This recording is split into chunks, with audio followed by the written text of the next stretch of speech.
Well, good afternoon, everyone, and thank you for being here. I'm really excited to be part of this conversation this hour to discuss the value that student veterans provide for an institution of higher education. There's no doubt that our classrooms are enriched when we welcome in students with different backgrounds and experiences. As Laura said, my name is Beth Schwartz, and following 30 years of experience in higher education, I recently joined Endicott here as provost just this past June. We're co-sponsoring this presentation with the Association of Continuing Higher Ed as a strong proponent of adult education, and in particular a strong proponent of serving our veterans. I think that's evident in a number of things you'll see about Endicott College, such as our U.S. News ranking at number 11 in service to veterans, our course that we provide to our veteran students that help them transition their military leadership skills to their academic leadership on our campus. Our partnership with the VA that helps students with challenges that they might be facing when they consider continuing their education. And that's just a few initiatives that we believe helps to support the success of our veteran students. I did want to welcome our own Congressman Seth Moulton, who will be joining us about halfway through, a veteran himself. He's currently in DC with some limited time, but he's able to be with us in order to provide some starts to our conversation following the presentation. We're really glad to have Congressman Moulton with us. Laura Johnson, as she said, will be taking over, leading the question and answering session after our wonderful presentation from Drs. Sullivan and Yoon. And I'll, without further ado and taking up too much time, I'll turn the virtual microphone over to our presenters. And thank you all again for coming.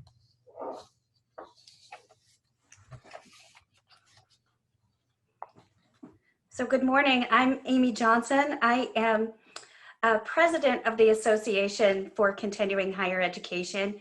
And on behalf of the association, I too want to welcome you to today's engaging and important event. If you aren't familiar with ACHE, we are the professional home of the Journal for Continuing Higher Education and for professionals who work with, serve, and teach adult and non-traditional students. We're truly a lifelong learning organization, and the population that our members serve is, I like to say, from the twinkle to the wrinkle. Not my phrase, but one of my favorite ones.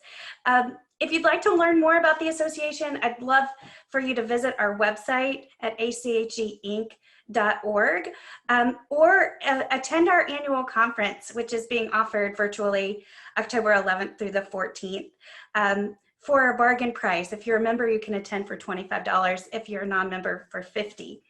I also want to thank Dr. Walt Pearson, editor of the Journal for Continuing Higher Education, for highlighting the work of Dr. Katie Sullivan and Dr. Kay Yoon. As the wife of a soldier who earned his degree using GI Bill benefits, and a lot of support from an encouraging spouse, I'm so grateful to the work of Dr. Sullivan and Dr. Yoon because you focused on the positive contributions that veterans bring to college and university communities. So I won't delay any longer in introducing today's speakers. Dr. Katie Sullivan is an assistant professor in the Department of Communication at the University of Colorado.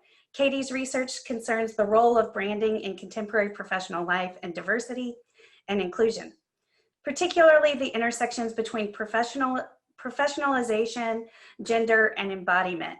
Katie's work has been published in Gender, Work and Organization, Human Relations, Management Communication Quarterly, Organization and Organizational Studies. Dr. Yoon is an associate professor in the Department of Communication at University of Colorado.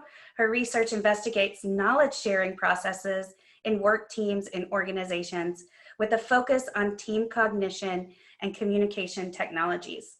She teaches a broad range of topic areas within the realm of team and organizational communication, including team communication, leadership, diversity, and virtual teams. Dr. Sullivan and Dr. Yoon, welcome. Thank you so much for your introduction, Amy. Yes, thank you. We are so honored to be here today and really overwhelmed by the support that we received from this article, and happy to have this conversation and especially to engage with everybody in the Q&A. But I will pull up our presentation so everybody can see this. Just thumbs up that this is working. Wonderful. I wanted to start by just sharing with everybody how we started this project and where our interest came from. Kay and I have not served in the military. Our backgrounds are in organizational communication.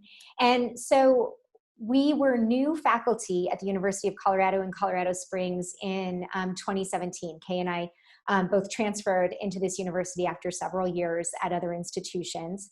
And we were in a new faculty orientation together. And during our new faculty orientation, there was a panel of student veterans, and their purpose, or what they said their purpose was to talk with faculty about the challenges that student veterans might face as they transition from a military culture to a university culture. And they wanted to specifically talk about post-traumatic stress, traumatic brain injury, or just the challenges in switching between these cultures. And the information was incredibly helpful and very relevant. But one of the things that we were curious about as scholars and as members of new faculty at a military-friendly institution was that the conversation seemed to stop there, even though this panel of student veterans had tremendous experiences. They were getting PhDs and masters, and they were active in their community. And so all of this led us to just wonder after the panel was done, like, I wonder what the other side of that is. They seem to have so many strengths, so many skills, so many experiences that we could imagine bringing into our classrooms. And so with that, we dug into the literature a little bit more just out of curiosity and found that there was a real deficit framing around student veterans that was embodied in the literature on student veterans in higher education. And there's good reasons for this, obviously. This is to gain support for student veterans. It's acknowledging and bringing forth challenges that some student veterans face, and it's important to have this conversation. But we wanted to also talk about a more balanced communicative view. And this goes back to our role as communication scholars. We believe that communication and language help create or are world making in our institutions. So how we talk about certain populations or how we talk about inclusion makes a real material or tangible difference in terms of the policies that we create, the conversations that we have, and the ways that we include people. So we wanted to do a project that empirically explored a more balanced communicative framing of student veterans, and one that in particular prioritized student veterans' voices. And I'll turn it over to Kay to talk specifically about our research questions and our research process. So as Katie mentioned, a lot of the anecdotes and stories and narratives that we learned from the veteran students panel during our orientation, we were somewhat convinced that there is a lot of strengths that we can learn more about from students' perspective, and we were really interested in empirically exploring the perceptions that student veterans themselves have about themselves, and what kinds of experiences and strengths they think they are bringing to the university, and what kinds of unique contributions they can make to the university setting. So we had two specific research questions in mind when we designed our study. First one, what are the student veterans' perceptions of the strength that they bring to university setting? So we really wanted to hear their voice about their narratives and their perceptions of their strengths. And the second question was, how do their perceptions of their strength affect their actual academic performances, particularly in terms of their sense of self-efficacy and motivation in a variety of academic activities in a university setting. So the first question specifically, it was addressed by the qualitative interview study. And then the second question, because it is investigating the relationship between the self-perception of strengths and academic performances, we wanted to explore this question through a survey design. So we created a study that adopts mixed method, both qualitative and quantitative data gathering from survey and interview studies. So now we will turn to sharing our results with you, both from survey and interview studies. So start with the survey results. So the data was gathered from the student veteran population in our institution, and we recruited the participants through social media posts, and we have student veterans office in our university, and we contacted them to reach out to the student population on our campus as widely as possible. And we ended up with 97 participants in our survey study.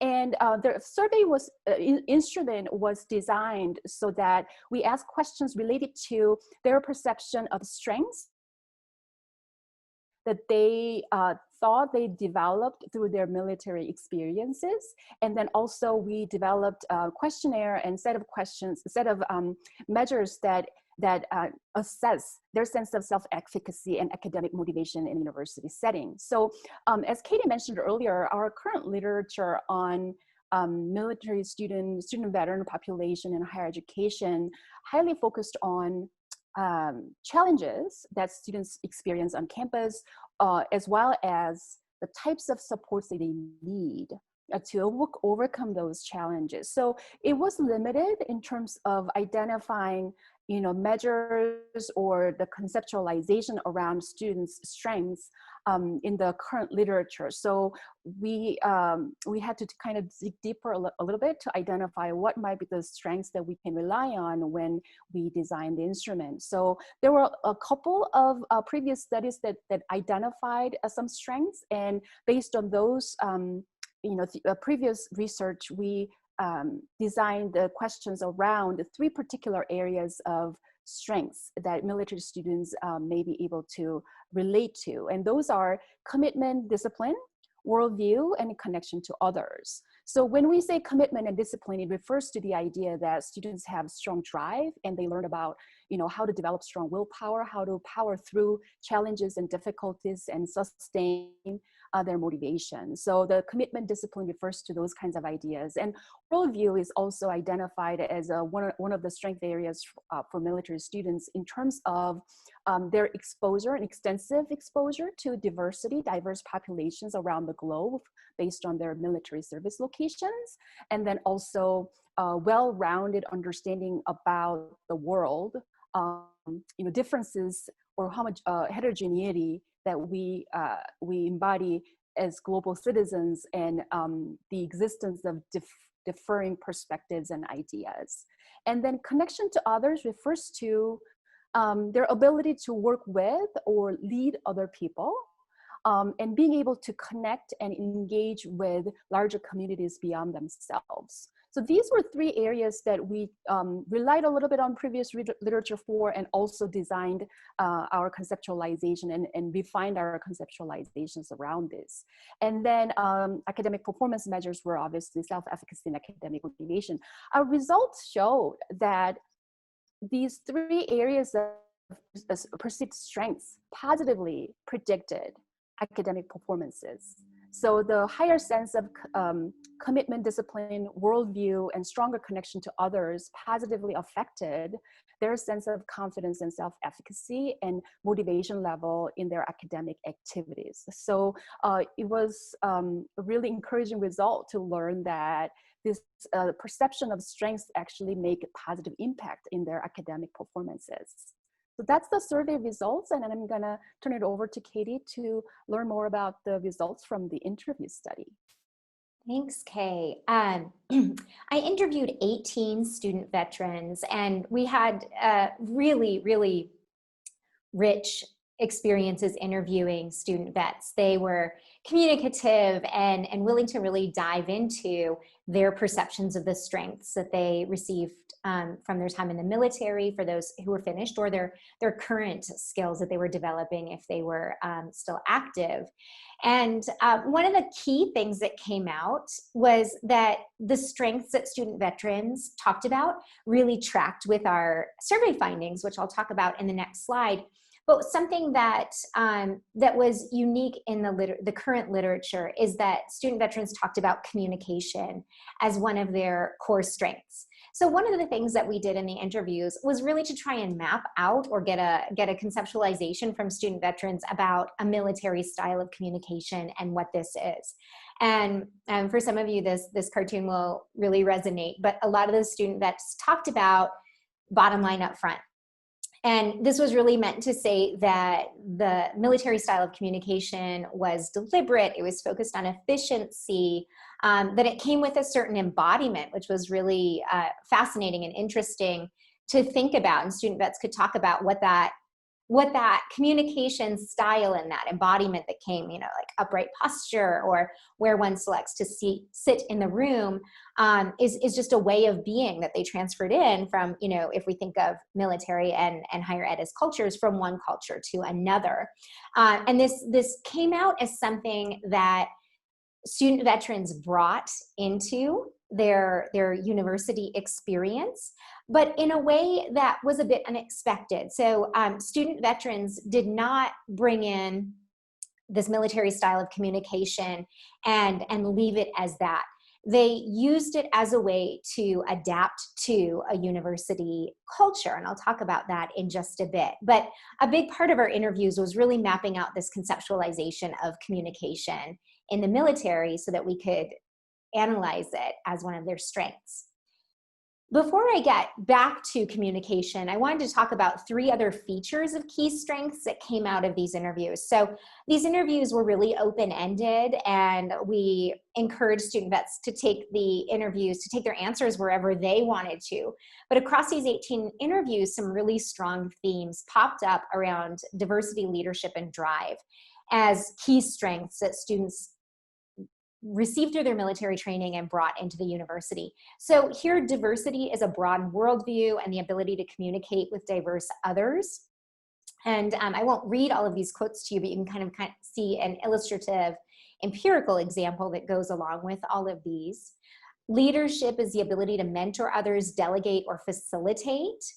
And in this key strength, it really came out that student veterans considered themselves and would like to be considered as almost additional instructors, that their skills were something that we could utilize in the classroom for the benefit of others. And then a third strength that was really a strong theme was drive, which is demonstrating discipline, focus, initiative, a strong work ethic. And this was in service of self and others. So students had drive, they had academic drive, they wanted to succeed, but they also, once again, almost like that additional instructor, wanted to put that to service in their university communities. And what came out is that they didn't always know how to do that and would have appreciated an invitation to do that. So taking it back to communication, one of the key strengths that really filtered through all of those 3 other core strengths or key strengths was the ability to contextualize communication. So there was this bottom line up front military style of communication that student veterans were able to bring in by being flexible and adaptable. So they knew when to prioritize deliberate communication, when to take it a little easier if they were in a group situation and they were trying to kind of pull other students along rather than push an agenda on them, to motivate rather than to delegate. And student veterans, all of them in our interview pool, could talk about the ways in which they did this in order to be in relationship with others on campus, to connect with professors, and in particular, if student veterans were invited to communicate more informally, that's something that they were extremely adaptable around. And so this was a really big strength because obviously coming from this world of professional or organizational communication, the ability to contextualize our communication across settings and to adapt it to the needs at hand is something that we hope that every professional has coming out of a university context. So this was a really exciting finding for us around how specifically communication, student veterans brought communication in as a strength and something that I think that we can play around with. I'm going to turn it over to Kay to talk a little bit more about that in terms of what we recommend or advocate institutions of higher education do to really harness student veteran strengths. So based on our results, both from the survey study and the interview study, we thought about, how these results and findings might implicate our day-to-day efforts in the classroom and beyond, but also at the macro level, how we can reshape or redirect our conversation around student veterans in higher education. So starting with kind of micro level, conversations that we can have, we can really draw on students' strengths in the classroom, in our class discussions, by encouraging them to share their experiences. They can apply to academic experience from the military and apply it to the academic settings or projects or any conversations that happen in the classroom. And this can happen by, in my opinion, by, considering the possibility of putting military students in leadership roles in student project teams, or having them lead a class discussion on a particular topic, especially given the fact that we learned from students that they find themselves strong in the idea of diversity and the more more balanced worldview.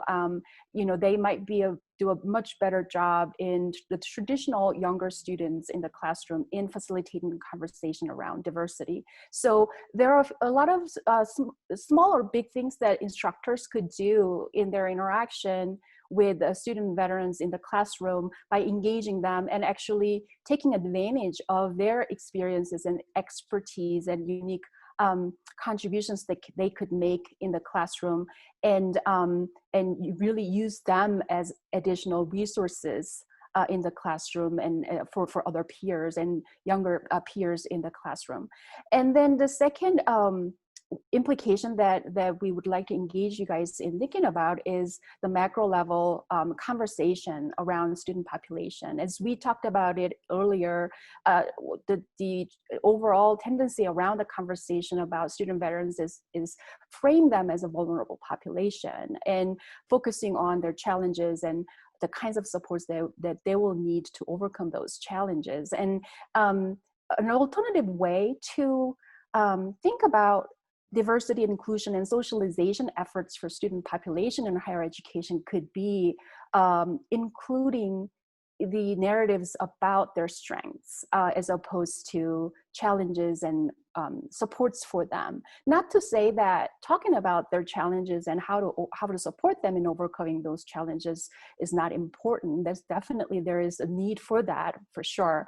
But I think that our findings suggest that more strength-based conversation and framing around this population could provide more balanced conversation around this population as opposed to being skewed toward one direction. So that's something that we would like to advocate at the macro level around the discussion about this particular student population. With that, we would like to open the floor for questions and comments.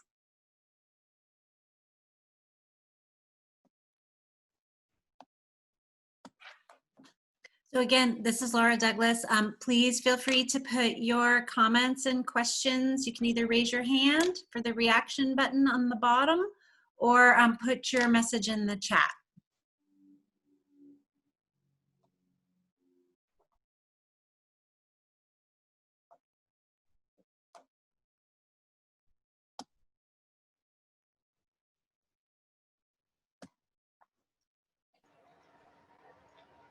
So I'll ask a question and to get the ball going a little bit.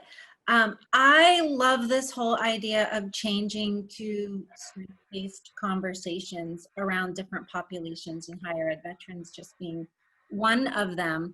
And that's so challenging in higher ed because I think for those of us who are in administration, we're so focused on, okay, this is a problem, how do I fix it? And then as you guys know, research funding tends to fund solutions for problems.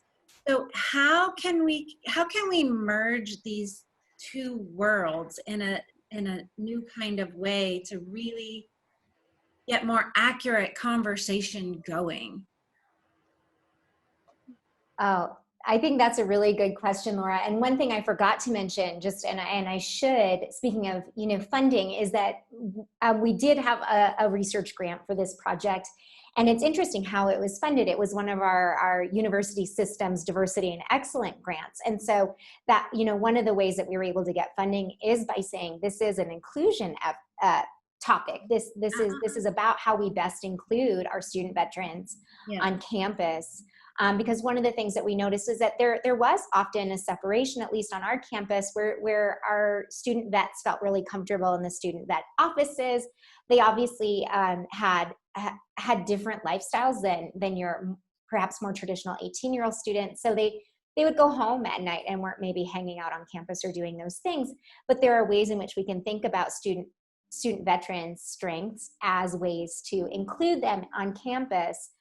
And that might not look like how we do other student services for inclusion, which might be like a student club or, some sort of activity or event when we could have those in the evenings. But it might be things like, how do faculty create those conditions for more involvement? So I do think those micro level things are important. And I think they probably take a little bit of a grassroots approach to change. Another thing that I would say, and Kay, jump in as well, is when we first conceptualized this project, we were working closely with our Office of Student Veterans Affairs. They assisted us in recruitment and knew about the project. And one of the things that we had hoped to do that's still in the works is create some content or material for an introduction class that all student veterans take. Similar to like a first year success seminar, where we could talk about how to bring forth strengths across campus, whether that's in the classroom or beyond. And so kind of like a one pager that would be like, tips and advice and almost just an invitation to do so. I like that. If I could chime in and add just a few things to what Katie said, another kind of, concrete next step that we're considering is to tie this all back to the orientation, where the new faculty orientation, where all this idea came about. When the Office of Veteran Students and Affairs create a student panel to better educate new faculty in an event like that, the panel could be created so that it's not so much around the discussion of challenges and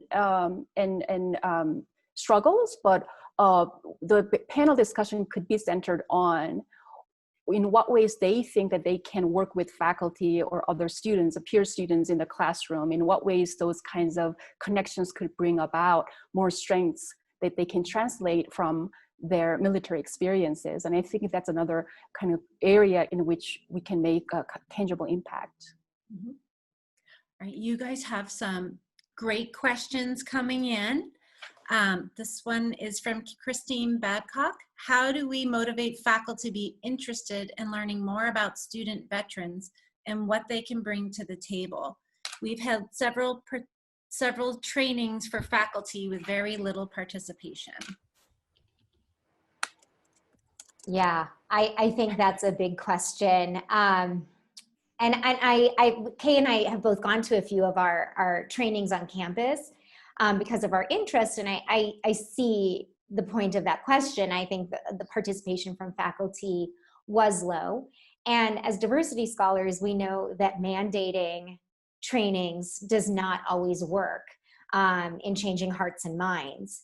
And so I don't have a perfect answer for this, but my gut, kind of coming from that diversity and inclusion scholarship and mind frame, would go back to those grassroots efforts where it might be, I hesitate to say this because I know how we all feel about email, but it might be, a really well-designed email campaign that is around student veteran strength that sparks attention or interest.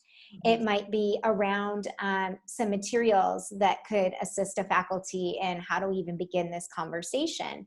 And just to touch on that for a moment, one of the things that we did find in our research in talking with student veterans is that the student veterans got the sense that faculty might be uncomfortable asking about their military service or might not want to insult them in some way, and so thought that maybe silence was the more respectful approach.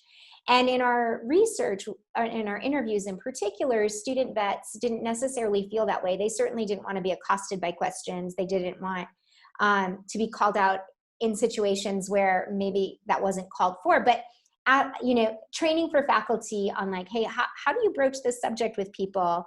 How do you do so respectfully? How do you get the consent of the student veteran before you call out or ask about military service in a particular class discussion? And so some training at that grassroots level can be helpful, especially if we're not getting people involved in these trainings in the numbers that we would like. This is Walter Pearson. One of the things that in the Journal of Continuing Higher Education, we published a study, I can't remember exactly, about 2 years ago, that talked about the importance of reaching out to the individual faculty or teaching veterans. Veterans tend to be congregated in certain classes across the university. You don't need to reach everybody to do a good job with this. You actually can figure out where the students are actually enrolled and reach out to those faculty directly and say, you have a veteran in your class, here's some things that we hope you'd learn about. Oh, and I will also post a reference to this article online in the chat shortly. Thank you. Enid Larson here. I've had some, I'll say, really rich experiences with veterans in the adult learning classroom. That's not to say they haven't always been easy. When there are multiple veterans in a classroom, I quickly have discovered that they have many common understandings and experiences, but then there's also a wide range of experience that they're bringing to their civilian life, and that there's also a wide range of probable PTSD in the room, and some are very open to saying they have PTSD and they have particular needs. And then there are others who don't say a thing. And I have learned that I need to do a number of things right at the get-go.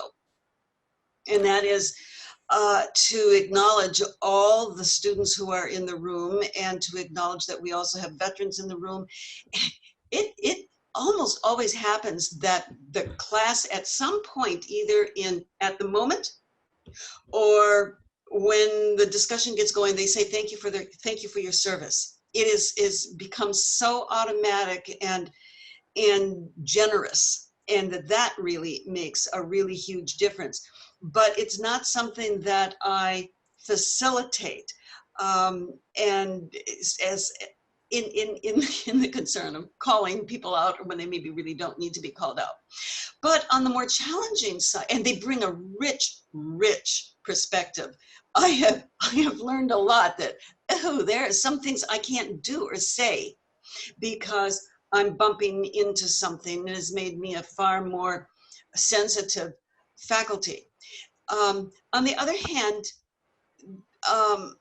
I've learned to have to be really flexible in my curriculum, that there may be some things areas that are harder for them, and I love to give options so that students can write a paper or respond in class in a way that suits them. And I make that known. That's one of the things I make known at the beginning, to allow for the wide range of interest, capacity, diversity in the classroom. And that's for all, that's not just veterans. And that normalizes and shall I say levelize, I might be making up a word here, the classroom, so that every voice can feel welcome and every experience can feel welcome. Yeah, that sounds, I especially like the really inclusive philosophy you're taking around assignments and how people engage. I think that sounds really great.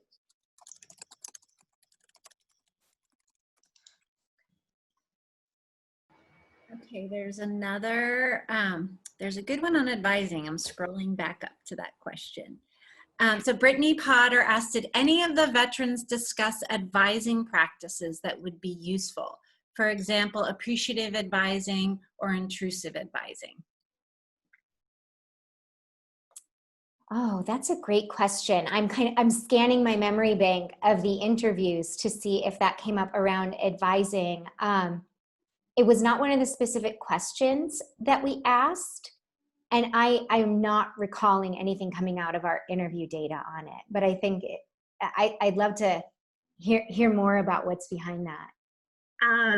Hi, I'm Brittany. Thank you so much for this great presentation. I am right now completing my dissertation on advising. So of course, I've read a number of different articles on target populations working with specific advising practices and techniques. One being, it was kind of had to do with someone earlier discussing how a lot of the techniques used are solution oriented. So a lot of scholars argue that student veterans should be handled with intrusive advising, which essentially is about a problem happening and then you intrude as their advisor. But instead, appreciative is much more what the two of you were actually highlighting, which is why I thought it's kind of like a really good buzzword right now for education as well as advising in higher ed. So appreciative is all about strengths-based learning, the whole student, both personally, professionally, and academically. So I just had wondered, I think there's a great correlation between your findings and some of theirs. So I'd be happy to share if you'd like. Oh yeah, that would be great. That would be great. And Kay, this is probably sparking the same thing for you, but it sparks for me when we were doing the literature for this project that one of the kind of truisms that kept coming up in a lot of the literature was that shift between a military culture and university culture was so challenging because of the lack of structure, that kind of the advice or best practice was provide as much structure as you can, and like, roadblocks, stay, to keep people in track or in a line. And that didn't come up so much in our interview study. I do think that those ideas of flexibility and adaptability were much stronger themes. Thank you so much. Right, there's a question here from Jacqueline Vitaro, who talks about her husband had an experience years ago when applying for grad school, and the interviewer said, "I see that you've spent 7 years in the Navy, but I see that you have no experience in management. So how do you get the professors and administration to understand what veterans have actually done in their military career?" And I would add to that, like, how do we as academics empower them to give voice to the things that they do have, and to push back a little bit and share their strengths? Yeah, Kay, do you want to take this one?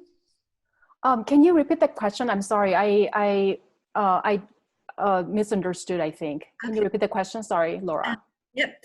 How do we get professors and administrators to understand that what veterans have actually done in their military career? And the example was when they'll, that maybe an admissions person will say, "You've served 7 years in the Navy, but you don't have management experience," when in fact most military have a lot of training in leadership, like more so than the average person. So how do we bridge that gap? Good question. I think, first of all, as academics, I think we need to kind of better educate ourselves in terms of what the military service actually looks like and what it entails. So, there are different kinds of experiences service members have, and some people have more combat experience than others. Some people have more leadership or management experience than others. I think having more sensitivity toward the diversity of service experiences, I think that's the first, in my opinion. But also another aspect of this could be, this could go back to the idea, the students' strength in flexibility and adaptability. And sometimes, and this is true for, general student population, beyond the student veteran population, I think sometimes students have a hard time translating their experience in a language that makes sense to others, the individuals who have not had the same experience. So, for example, going back to the example, Laura, that you offered, a lot of leadership experiences was prevalent in the military experience. But can you actually talk about that leadership experience in the military context in a way that that the leadership skills that they learned in the military context can be translated and applied to in the management context? I think that could be another, area where faculty can help student veterans in terms of their communication and their translation in terms of how they make the adjustment in terms of their expressions. Yeah. And I would add to that, I think, again, from this diversity and inclusion standpoint, for student veterans in particular, and for any student who has kind of a non-traditional either work or life path, getting away from the job title or that title that we have into the verb, what is it that you did, and really focusing on that doing part, the verb aspect. So I imagine it was an incredibly frustrating experience to be told, hey, after all of this experience, but you don't have this box checked as, the job title manager, but being able to say, no, I have been managing, and, here's what that looks like. And I think sometimes for a lot of our students, stepping away from traditional titles into, but, tell me what you did, can be a first step in helping them articulate better. And then, like Kay said, it requires, an open mind and a thoughtful worldview from the person they're trying to educate as well. This is Walter Pearson. I wonder whether the question really comes out of the veterans' experience of the non-adult student side of the institution that we serve. The veterans are mixed in with the traditional age population in many institutions. In some places, they're more concentrated on the adult side of that program. And I wonder whether they would have that experience in the adult side of the program. A good example is lots of veterans are learning assessment credit for their military experience both in terms of their training transcript and also the nature of their experiences in many of our institutions. So it's just one of those things that I think about is the complexity of the veterans' experience with our institution, depending on the nature of the part of the institution and interacting. Yeah. I was just going to add, I would, having been new to Endicott and new to education focused on veterans, I'm somewhat surprised that we don't have a type of rubric or guidance that could allow us to clearly credential the experiences that folks have coming out of the military and then provide them with that type of credentialing credit that we do for so many other things, like that, Enid's really familiar with here at Endicott. There's clear experiences that they have that transfer well into the types of credit that we give students, and academic experiences that they have. So it might be a great research area to really start to develop that type of rubric and credentialing clarity across all institutions so that we give veterans credit where they deserve it. But we have the joint service transcript, which we accept. And I think that is part of the process where it allows them to have credits that they bring in. Challenge is I think one of the challenges is to get the veterans themselves, as well as the academics, to recognize the academic value behind it. So that they're really saying, okay, look at all the class, as I think it was Kay saying, not everybody has the leadership skills on their JST, but some of them do. How do they look at their JST? And that's the joint service transcript for people who might not know. And how do you present that to a wider audience and say, look what I've already accomplished? And maybe that's part of, I don't know, Katie and Kay, like, how would you think, I guess that's an advising question. How can we empower our students in that initial advising session to recognize their talents? I think that having a sit down, with the advisors or whoever that might be, a faculty member or instructor, have a sit down with the students and just learn more about what the student did. And I wouldn't know, because I haven't served in the military. I wouldn't know what the transcript might look like, and what it means when I look at it. And I may ask questions to the student about, what does this mean, and what kinds of activities have you done, what the experience looked like, and in what ways do you think you can argue that the skill sets that you gained from this experience can be translated and recognized in academic setting. I think that kind of conversation as part of an advising or general mentoring could be useful.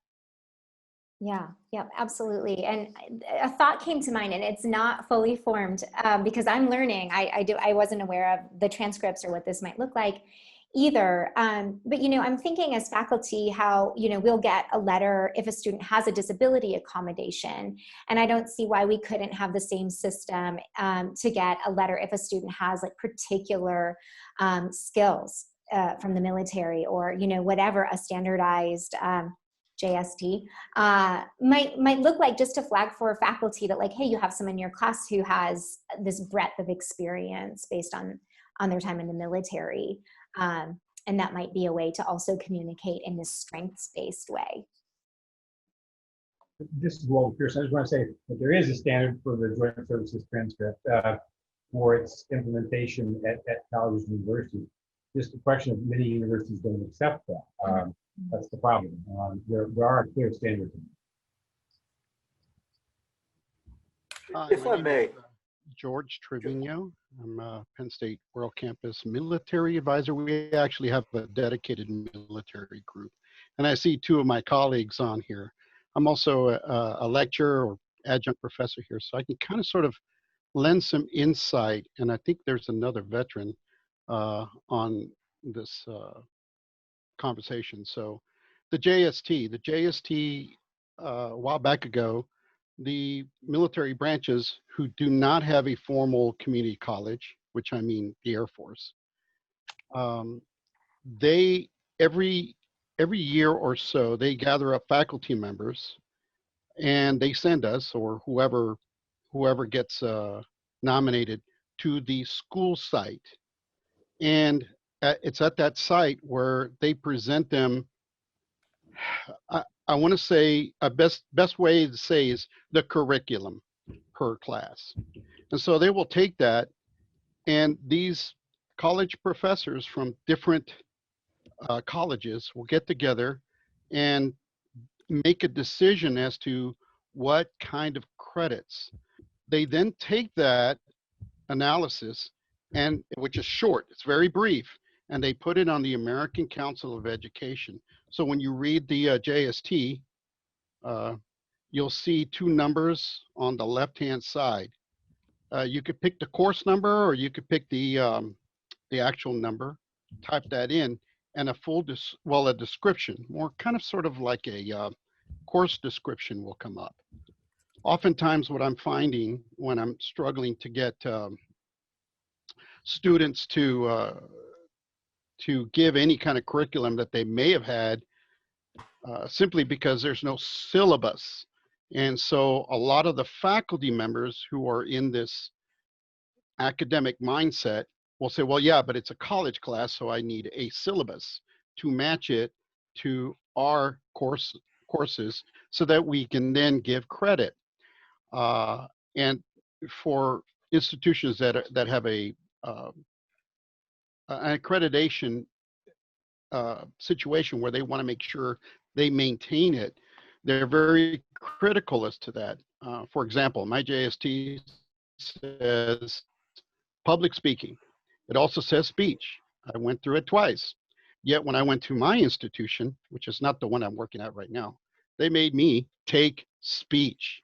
And it was a great class, but the only thing I took away from it was that it was a nice professor, and she was pretty nice about things. Other than that, it was everything I did, because no sooner than I got out of the class that I had to go brief the commanders of two ships, me.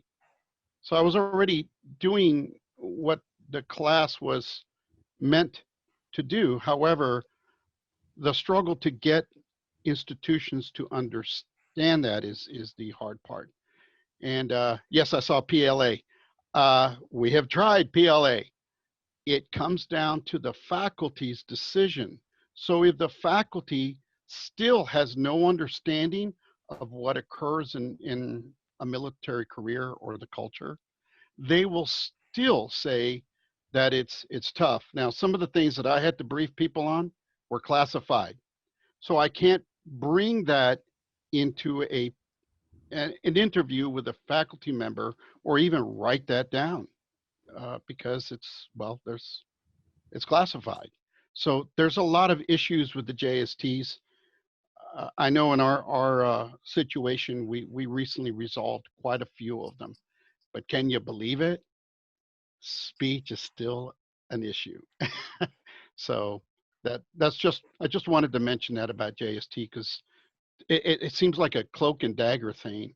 And then of course the community college of the Air Force is almost similar. If you ask them for syllabus, they don't like sending them out, especially leadership. I know because I've tried, and they state that it's classified. Yes, but basic leadership, how can that be classified? So this is some of the issues that are involved in transferring credits from an academic side. I know we're coming towards the end, and I believe Congressman Moulton has recently joined us, and I didn't know if he had any comments that he wanted to make as we continue our conversation on serving veterans in higher education and really trying to figure out how best to make changes that we can accommodate what we do to not just our traditional age students, but also our veterans. Yes, absolutely. Thank you very much for having me join. You know, we have been working on veterans issues since I first came to Congress, and frankly, I wouldn't be in Congress if I wasn't a veteran. Politics was not my field of study growing up. I have a degree in Harvard in physics from Harvard, and was not really interested in politics. Frankly, didn't appreciate it until I saw the consequences of failed leadership when I was a Marine in Iraq, and so I decided to run. And that's how I got involved. And we obviously therefore care a lot about veterans issues. In the same way that veterans bring a unique perspective to Congress, but it's sometimes very difficult for veterans to figure out, how do I run for Congress? You know, how would I don't come from a political family. I certainly don't have any money from the private sector from a very successful career. It is true that I think most of my colleagues in Congress are millionaires. How does someone like me get involved? Well, that same perspective applies to education, where a lot of veterans don't really know how to take that first step. I was just asked yesterday by an active duty Marine, you know, what do you think I should do when I get out? And one of my answers was, you should think about going to grad school because it will give you that credibility to apply your military skills into the civilian world. But without that first step of getting a little bit more education, or for an enlisted veteran going to college and getting that basic college degree to then open up a wealth of opportunities, you'll never be able to apply all those skills that you learn in the military because you simply don't get in the door. And what's exciting to me about this study is it really emphasizes that veterans bring tremendous strengths to schools. And this is something I think is very easy for us to understand from the veterans community, but it's something that is often misperceived by people in college education. It is true that veterans sometimes need some help making that first step, transitioning into school. When I got out of the Marines and went to grad school, one of the first things I had to do was just translate my resume into something that the civilian world could understand. But when I got my first job offer the next summer, I recognized that a company that basically came to recruit at the business school, at business school, was really interested in hiring me because of the military skills that I brought to the table, the leadership, the ability to deal with adversity, being put in uncertain environments. And yet it was that educational credibility that helped me get the offer in the first place, literally get my foot in the door. And so what I think we need to do with colleges is reframe the conversation a bit and say, yes, there are some things you need to do to help veterans just make that first step. You know, make sure they're prepared to take the tests, make sure that they know how to apply, make sure that they get application support, make sure they understand how to get financial aid, but then recognize that it's a really good investment, because once you do that to help them get in the door, they're going to contribute tremendously to your community, and that will pay off huge dividends down the road. That's something that I've been working with my alma mater on in particular, just to say, don't think of this as just doing a public service, although in a sense it is the right thing to make sure that you do your part to give opportunities to those who've literally risked everything for you, but also recognize that you have a lot to benefit from these veterans when they're a part of your community. So is that helpful? Yes, it is. As you said, like for business schools, it's very important for every students to learn how studying in business. After that, they have to learn how to do jobs in leadership, entrepreneur, accounting, finance. Like they should organize their own businesses, like how they should train the people in order to gain more profits, in order to avoid losses in the company. I think Enid Larson here again, Representative Moulton, you bring up something that really, it's so logical. Maybe it gets past our minds here in higher education, but we're talking about career shifting. And we see this with professional athletes who are trying to shift into civilian life. It's a very hard thing for them. We see that in any profession. If you're trying to shift to another profession, you really have a literacy challenge, because we don't understand what we don't know from another discipline. There's language, there's customs, there's protocols, and in vocabulary. So a lot of the ideas that we've been talking about here are really ideas that have to do with career shifting, building bridges so that they can bring the expertise that they have in one setting to another setting. And maybe we make a mistake sometimes in separating out the military from all these other kinds of professions who are trying to do the same thing. And maybe it might open our minds a little bit if we realize that if any of us have shifted careers, it is a real challenge, just on the literacy level, on the understanding of the protocols and the requirements that go into it. So I really appreciated how you frame that, Representative. Thank you. No, thank you very much. I mean, it brings up a point that's bigger than just education, but a lot of times people ask me, what do you focus on with that? We know you like that, Seth. We know you guys do a lot of work in your office, but how do you focus on helping veterans? And I have a very clear philosophy about this, which is that we focus on helping veterans make the transition out of the military into what they're doing next. And the reason for that is because, look, here's a simple statistic. Veterans are disproportionately CEOs of Fortune 500 companies. Okay, enormously successful in business once they get in. Veterans are also disproportionately homeless. Okay, so how do you have this massive divergence? Well, a lot of it just has to do with making that transition. If you make it successfully, then you're going to really excel, because you do learn a lot of incredibly valuable skills in the military. If you can't make that transition successfully, you could literally end up on the streets. And Thank so, you. like, I rather than just focus on veterans' homelessness, for example, which is a real serious problem. Let's back up. There wouldn't be many homeless veterans if we just got that transition right in the first place. Yeah, so true. Thank you. Senator, if I may, Joel Coons, fellow Marine Corps veteran at Penn State's Office of Veterans Programs. Good to see you, Joel. And one of the issues that I face is bringing more student veterans to the traditional four-year brick and mortar school system. As a Marine, if I wanted to recruit at a Marine Corps installation, I could probably get away with it, even though I'm technically not allowed.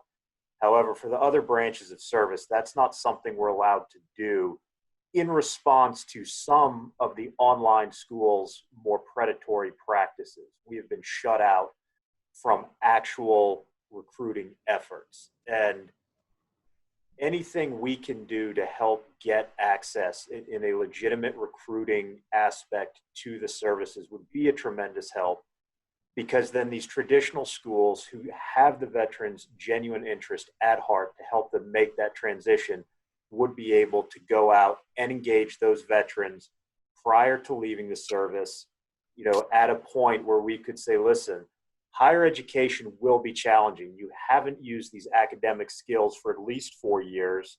There are things you can do. There are things we can help you with to prepare coming in. So, well, it's a very good point. I will take that back to my team, because that's a place where I think, could do some more work. We have worked on some legislation to go after the for-profit education institutions that are abusing veterans.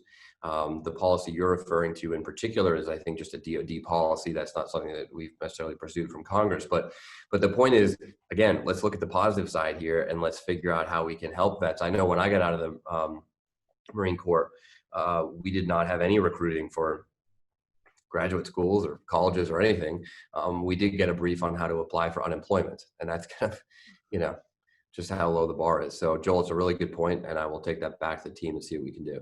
right, and I appreciate that, and I understand why the DoD policy is there, but law of unintended consequences has it so that, you know, no, I get it. Traditional, you know, educational institute can't go to a career fair. Totally. You know, I'm sorry, guys. I'm going to have to stop this conversation as we're at time. And I appreciate the very rich conversation that we've had both in the chat and on the mic today. But I do want to give our presenters the final word. And I thought that perhaps we could end by asking Katie or Kay to share a particular heartfelt story that you learned in the course of your research. Oh, thanks. Thank you, Amy, and thanks for that question. As you know, our entire project was about changing the conversation and kind of focusing on student veterans' strengths. And so I think this is a really on-theme way to do that. You know, one of the things that comes to my mind is a lot of the richness that came out of the interviews and the enthusiasm and the generosity that student veterans had in sharing their stories when they were asked, and in particular, how willing they were to talk about their strengths and what they bring to a university and what they hope to bring, how they would like to assist other students. And so rather than like, you know, one interview excerpt that stands out, it was just this really overwhelming overall generosity that the student veterans shared with us as we were doing this research. I rely on Katie to learn about the stories and narratives that individual participants provided, because survey study didn't really investigate individual voices. But the one thing that stood out to me was, I mean, we shared this during our presentation, the fact that they really want to be used as resources. And they are willing and generous to offer their expertise and their experiences, and they're really excited about talking about them. And I think, you know, being willing to make themselves available as experts and extra resources and additional instructor in the classroom, I think that resonated a lot with me.